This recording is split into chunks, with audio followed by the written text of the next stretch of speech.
Sergipe, Brasil. Hoje estaremos analisando um trecho do Evangelho segundo o Espiritismo, do capítulo 27, itens 5 a 8. É uma passagem de Marcos que Kardec inicia levantando duas perguntas, dois questionamentos. O primeiro é: se Deus conhece todas as nossas necessidades, por que haveríamos de orar pedindo-lhe que as supra? E o segundo questionamento é sobre a lei imutável, né? As leis imutáveis da natureza, do universo. Que é onde ele pergunta: será que nossas súplicas as poderiam derrogar, ou poderiam trocar essas leis, eliminar essas leis naturais, aqueles fatos naturais que estão programados em nossa vida, nessa atual vida, para que nós passemos a fim de aprendermos as lições do amor, da caridade e da fraternidade? Será que poderíamos alterar esses fatos que estão programados para a nossa vida?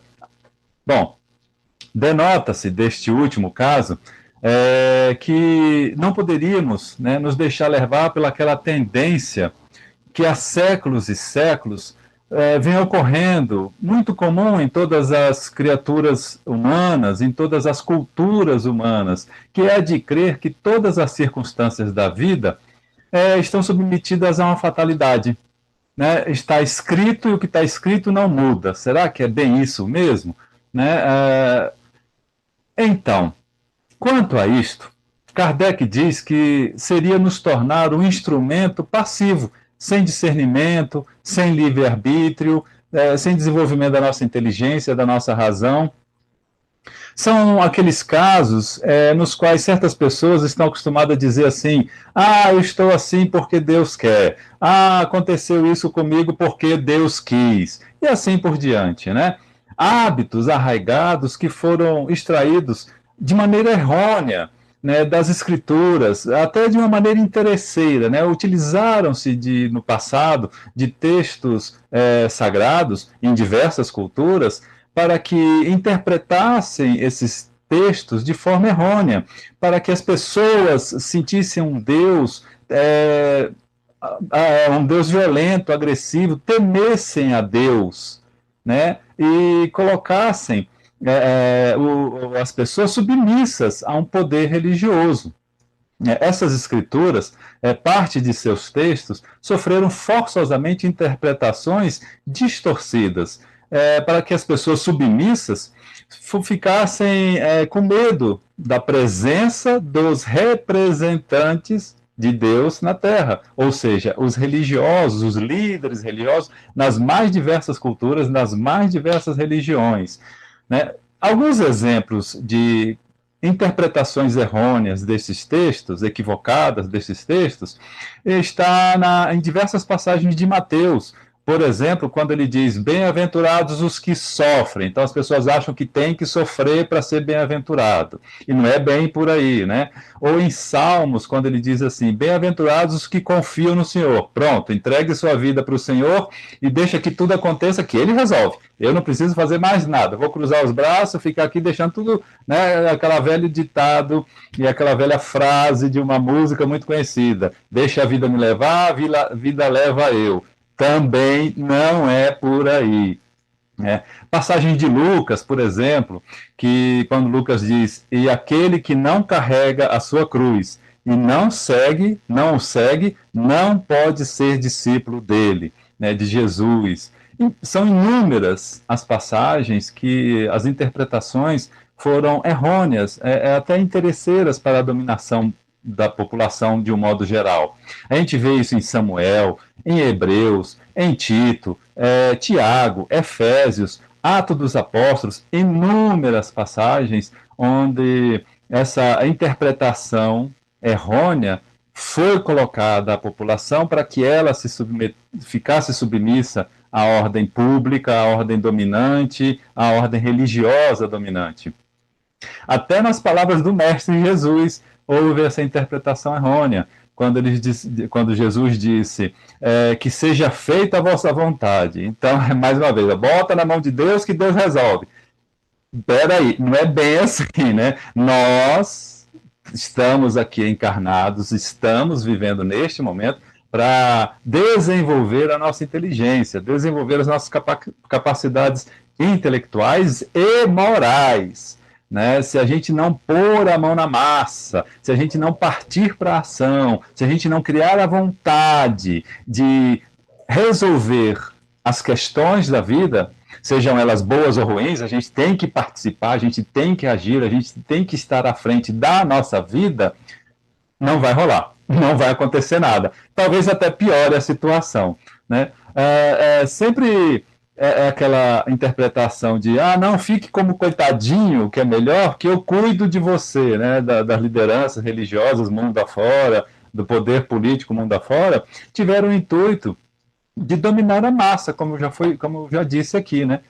Dominar o vulgo, a população, para que esta, totalmente submissa, com medo de Deus, aquele medo da divindade, sem interpretar Deus como pai amoroso, carinhoso, né? Mas assim, um Deus que punitivo, um Deus que causasse males a todos nós, né? Então, interpretando Deus dessa forma, as pessoas teriam medo e lhe entregariam às representantes de Deus na Terra, os líderes religiosos e ao poder político dominante, as suas rendas, a sua riqueza, o seu trabalho, os seus esforços, o seu tempo, unicamente para se manterem no luxo e na luxúria. As pessoas trabalhariam, ficariam submissas, seriam semelhantes a escravos, para que o poder político, o poder religioso dominante ficasse no luxo e na luxúria. Infelizmente, a gente vê inúmeras passagens na história refletindo tais fatos, né? Registrando tais fatos. E digo mais, né? Ainda até hoje existem muito dessa postura em relação à população de um modo geral, né? Essa situação, causadora de insegurança, de angústia, que vem ocorrendo há milênios, vem ocorrendo, como eu disse, em todas as religiões, né? Hindus, egípcios, os godos, visigodos na Europa medieval, por aí afora. Né? E aí surge aquela questão nossa, né? A pergunta nossa. Eu pergunto e eu digo que Kardec responde, Kardec afirma, aliás, né? Por que Deus nos outorgou, nos deu a inteligência, a razão e o livre-arbítrio? E a resposta é clara, é objetiva na doutrina espírita, através dos livros, né? Aqui, livro Evangelho segundo o Espiritismo e do livro dos Espíritos. Está bem claro, o estudo da doutrina espírita nos esclarece quanto a isso, né? Porque Deus nos outorgou a inteligência, a razão e o livre-arbítrio. Está lá na parte terceira das leis naturais, das naturais leis morais, mostrando a importância, a necessidade da lei do trabalho e a sua consequência, né, que é a lei do progresso. Trabalho, progresso. Se trabalha, progride. Da natural lei de igualdade entre todos os seres. Do livre-arbítrio na lei de liberdade.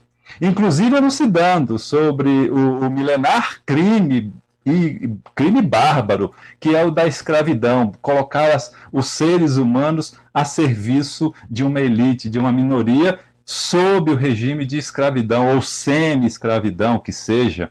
Né? A escravidão, a gente percebe ao longo do estudo da história, que ela sempre existiu, sempre existiu. Desde a que ocorreu lá no Egito Antigo, passando por todos os povos da Mesopotâmia, chegando até as contemporâneas nações africanas, que até hoje guerreiam entre si, e os vencedores escravizam os seus vencidos, até hoje ocorre isso, né? Tudo isso para que cada um de nós para que cada um de nós exerça em si próprio, no seu aprimoramento intelecto-moral, exerça o seu desenvolvimento espiritual através da inteligência e da moral, através da prática da lei de justiça, de amor e de caridade, que tão bem exemplificou, que tão bem praticou Jesus, nosso mestre amado, nosso irmão mais velho, a fim de que todos nós, um dia, também alcancemos a perfeição moral e alcancemos as esperanças e as consolações prometidas pelo Consolador, que são as mensagens dos Espíritos. A doutrina espírita nos esclarece ao ponto de entender a importância de termos as rédeas, né, das nossas vidas em nossas mãos, da gente agir em nossas vidas, principalmente com o intuito de desenvolver a inteligência e a moral em nós. É assim que a gente evolui. Se a gente não faz nada e espera que Deus faça, a evolução vai ser quase lenta ou até parada, pode-se dizer, de tão lenta que vai ser. A percepção vai ser de que está parado em sua evolução espiritual. Aí eu pergunto, quem quer continuar nesse planeta de prova e expiação, tendo que sofrer todas as vicissitudes e também todas as alegrias que aqui proporciona, né? Mas se a gente for pesar, é muito mais vicissitude, trabalho, estresse do que alegria.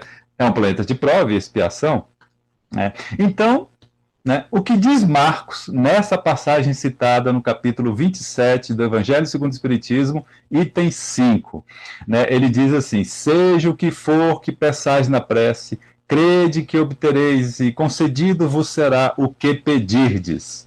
E Kardec nos esclarece: sendo livre o ser humano para agir, seus atos acarretam a si e aos demais consequências subordinadas ao que ele faz ou deixa de fazer.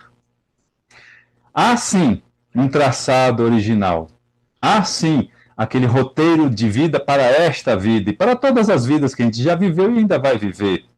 Um roteiro principal para as nossas vidas, um encadeamento de situações pelas quais necessitamos passar para desenvolver nossa inteligência e nossa moral, como eu já venho falando inúmeras vezes, denotando a importância desse desenvolvimento intelecto-moral na vida de cada um de nós. Mas, devido à iniciativa, ou melhor, o livre-arbítrio que cada um tem, o caminho que percorremos para seguir esse traçado original poderá ser longo, poderá ser curto, poderá ser largo, poderá ser estreito, poderá ser pedregoso ou poderá ser liso, poderá ser em boa companhia ou em má companhia, sinuoso ou reto e assim por diante.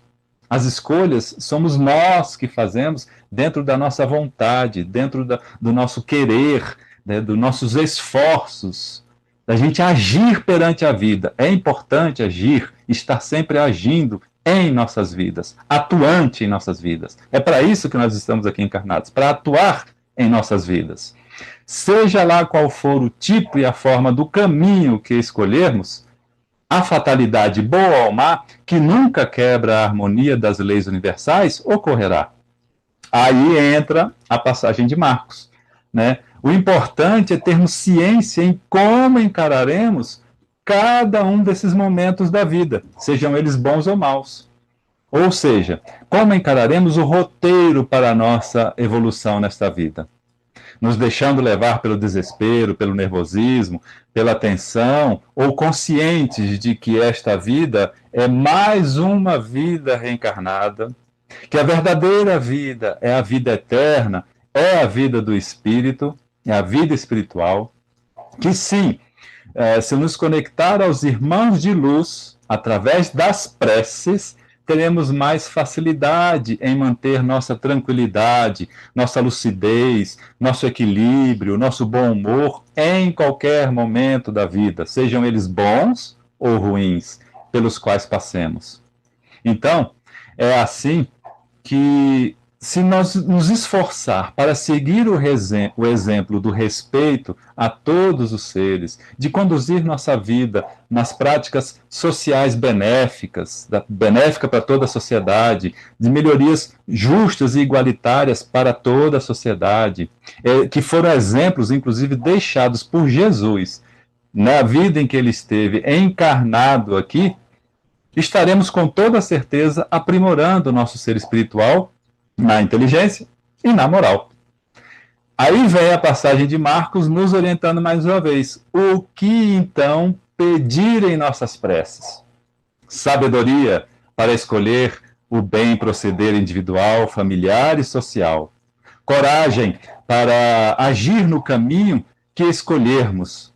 E as energias benéficas de nossos irmãos de luz, aqueles irmãos mais experientes da vida que já alcançaram mais pureza espiritual, nossos mentores, nossos mestres, nossos guias, nossos anjos guardiães, para que em prática eles possam, né, através dos nossos sinceros desejos expressos na prece, eles possam, dentro dos nossos quereres, da nossa vontade, tornar mais acessível o contato entre nós e eles. A prece é isso, nos conectar, nos ligar aos nossos anjos guardiães, mentores, guias e mestres, aos irmãos de luz, ao nosso irmão mais velho Jesus, nos ligar ao Pai para termos mais tranquilidade e lucidez perante essa vida. É essa a função da prece. É isso que temos que pedir. E agradecer também, né? A prece serve para agradecer a Deus por mais esta necessária vida reencarnada, necessária para a nossa evolução espiritual, como parte evolutiva de nosso ser espiritual. E vamos aproveitar então para fazer a nossa irradiação para o mundo, pedindo ao Pai que todos nós, encarnados, desencarnados, orgânicos, inorgânicos, animais, vegetais, minerais e humanoides, percebamos a presença constante de Jesus em nossa vida, as presenças constantes de nossos mentores, mestres, guias, anjos guardiães, nossos irmãos de luz, sempre junto a nós, que percebamos o amor divino, a luz divina, a presença divina constante em nossas vidas, que tenhamos a paz, a harmonia, a tranquilidade e que esse mundo seja envolto na presença, tenha a consciência, tenha a percepção da presença constante do Pai, de Jesus e dos irmãos de luz, sempre junto a nós. Muito obrigado, Deus Pai de amor, muito obrigado, Mestre amado Jesus, muito obrigado, irmão de luz. E que sempre, Pai, acima de tudo, seja feita a tua vontade, porque a tua vontade é sempre o melhor para a nossa evolução espiritual. Que assim seja.